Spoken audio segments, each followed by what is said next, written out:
Now, you probably noticed I don't feel about that war the way we were told we were supposed to feel about that war, the way we were ordered and instructed by the United States government to feel about that war. You see, I'll tell you, my mind doesn't work that way. I got this real moron thing I do. It's called thinking. And I'm not a very good American because I like to form my own opinions. I don't just roll over when I'm told to. Sad to say, most Americans just roll over on command. Not me. I have certain rules I live by. My first rule, I don't believe anything the government tells me. Nothing. Zero. Nope.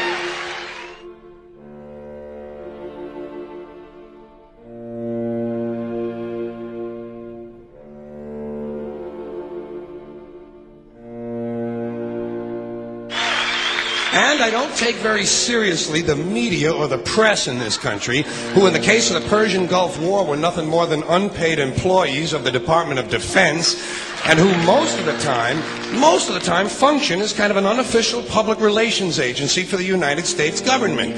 So I don't listen to them, I don't really believe in my country, and I gotta tell you folks, I don't get all choked up about yellow ribbons and American flags. Now, to balance the scale, I'd like to talk about some things that bring us together. Things that point out our similarities instead of our differences. Because that's all you ever hear about in this country is our differences. That's all the media and the politicians are ever talking about, the things that separate us, things that make us different from one another. That's the way the ruling class operates in any society. They try to divide the rest of the people. They keep the lower and the middle classes fighting with each other so that they, the rich, can run off with all the fucking money. Fairly simple thing, happens to work. You know, anything different, that's what they're going to talk about. Race, religion, ethnic and national background, jobs, income, education, social status, sexuality, anything you can do, keep us fighting with each other so that they can keep going to the bank. You know how I describe the economic and social classes in this country? The upper class keeps all of the money, pays none of the taxes. The middle class pays all of the taxes, does all of the work. The poor are there just to scare the shit out of the middle class. Keep them showing up at those jobs.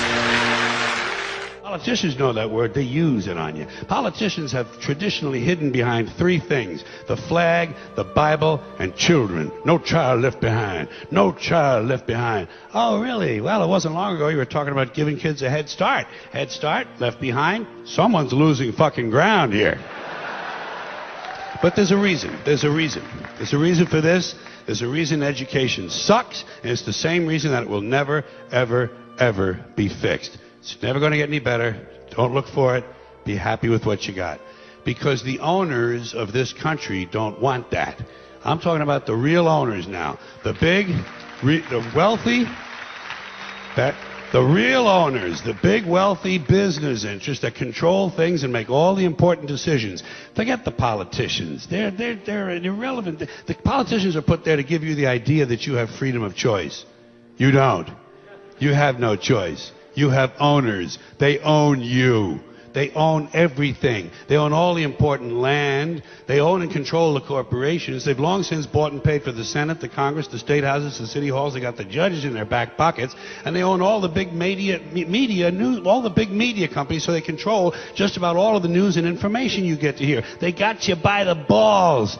They spend billions of dollars every year lobbying to get what they want. Well, we know what they want. They want more for themselves and less for everybody else. But I'll tell you what they don't want. They don't want a population of citizens capable of critical thinking. They don't want well-informed, well-educated people capable of critical thinking. They're not interested in that. That doesn't help them. That's against their interest. That's right. You know something? They don't want people who are smart enough to sit around the kitchen table and figure out how badly they're getting fucked by a system that threw them overboard 30 fucking years ago.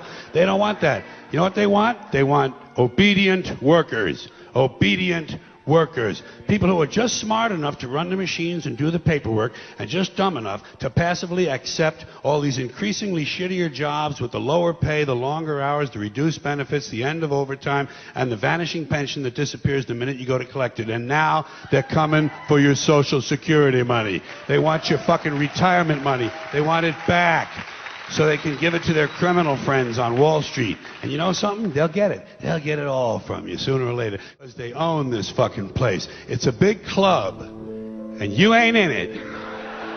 You and I are not in the big club.